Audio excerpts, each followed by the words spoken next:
read a table of data, and the data consists of columns, 1 column, 2 column, 3 columns, and it consists of rows.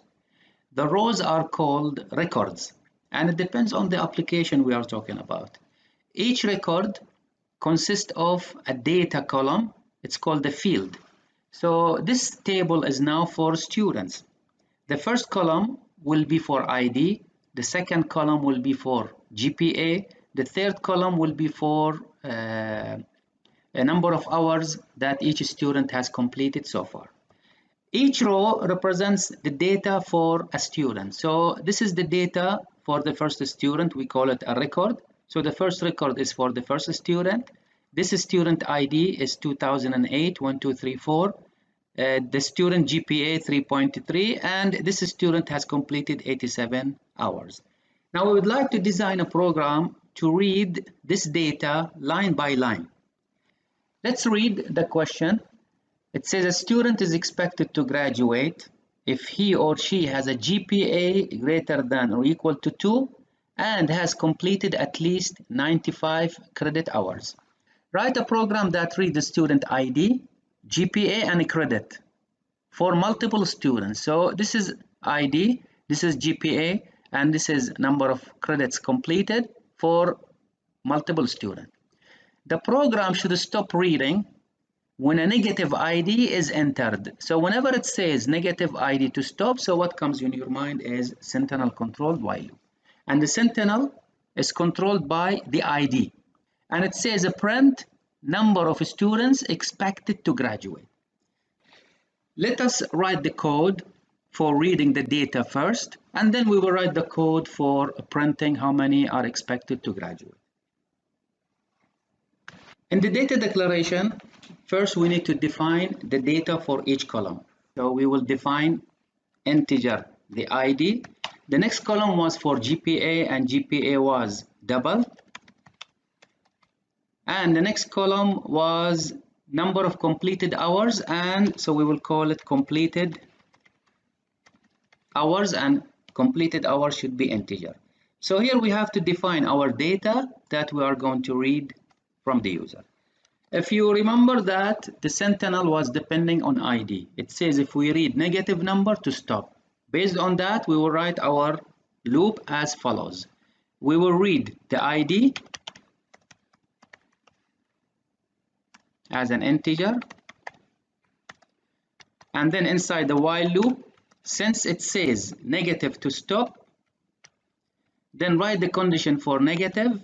So ID less than 0, and negative 0 is not negative, and put not in front of it. Or you can write the condition ID greater than or equal to 0. So whenever you have ID greater than or equal to 0, continue inside. Inside the loop, don't forget you need to read again for ID, because part of the update dot next int. But this code will only read the ID. It's not going to read GPA, and it's not going to read completed hours. When you will read the first ID, you're going to enter in the data. So when you enter the data, here you need to read the rest of the data. So you already have the ID. The rest of the data will be GPA. So read GPA. It will be n.next double. And then you need to read completed hours. You will read it as integer. And then here answer or put solution tasks or process. We'll call it process. Just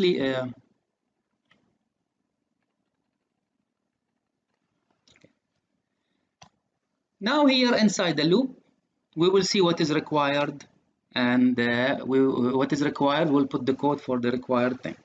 It says you need to count how many students expected to graduate. Since it says how many, then this is counting. So if you remember counting, it needs integer for counting. So I will define here a counter. I'm going to call it expected to graduate equal to 0.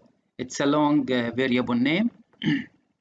And inside the loop, after we read the data for the first student, ID, GPA, and completed hours, here we will check for GPA. If it is greater than or equal 2.0, is it equal included or not? I checked, it is included, and completed hours above or equal to 95. If this is the case, then we need to increase the counter of expected to graduate by 1, because we have only counter control while loop. After we finish, remember we need to check if we have data entered by the user or not. So in addition to expected to graduate, we are going to have also count. And this count will be used to count how many students records we have read. Count, and whenever we read any record, we will say count plus a plus. After we finish, we check for count. If count equals 0, then the user did not enter anything, and we will write a message by saying system.out.println no data is found, and we will have system.exit, and we'll put -1 as a report that there is something wrong has happened. Otherwise, we will print system.out.println expected to graduate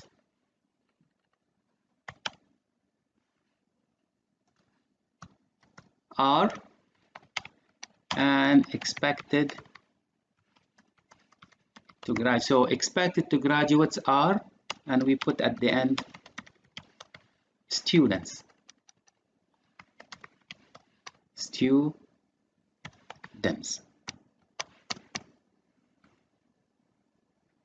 Now we are done. We are ready to run the program, but I am missing here one statement that we have to add. System.out.println enter ID, GPA, and completed hours between brackets negative ID to stop.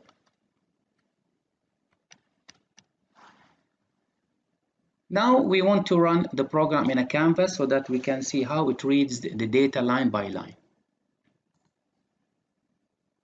Now the program is running free of errors. Step in for the next statement, for the next statement, and now for the next statement it has printed a message and it is waiting for data. We are going to give the whole data. I have already prepared the data on a separate file. I typed them from the PowerPoint presentation, and I will include also a negative number, -1 for stopping. So I will select all data, copy, and I will paste it to the data in the program. So the program, the scanner, has taken the data and save them into the memory. Let me check. I need to press enter. Yes, I'm pressing enter so that it takes the data into the scanner. So first it will read the ID. So now the ID variable is ready, so we can drag it.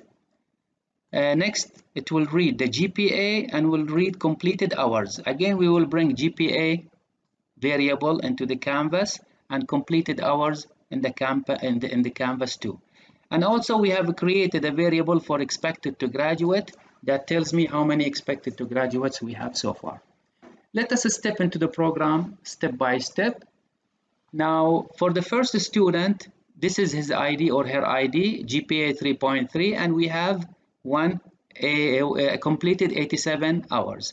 But this is not expected to graduate because did not complete more than 95 hours. So it will not go inside the if statement, and the variable expected to graduate will not be updated. Now for the next iteration, it will read the next ID from the data. And now this is the next ID, And if we show the data, if we go back, now this is the, see, this is the next data we have. So the ID is 2008 1235 and GPA 2.3 and completed hours 87. But still no, this is for, GPA and completed hours for the previous student. But we need to read now the completed hours. Now completed hours is 99. Now the condition is satisfied. So expected to graduate will be updated. And then we will go and read the next record. For the next record, it's going to read the ID first and check if it is not a sentinel. And so this is the new ID.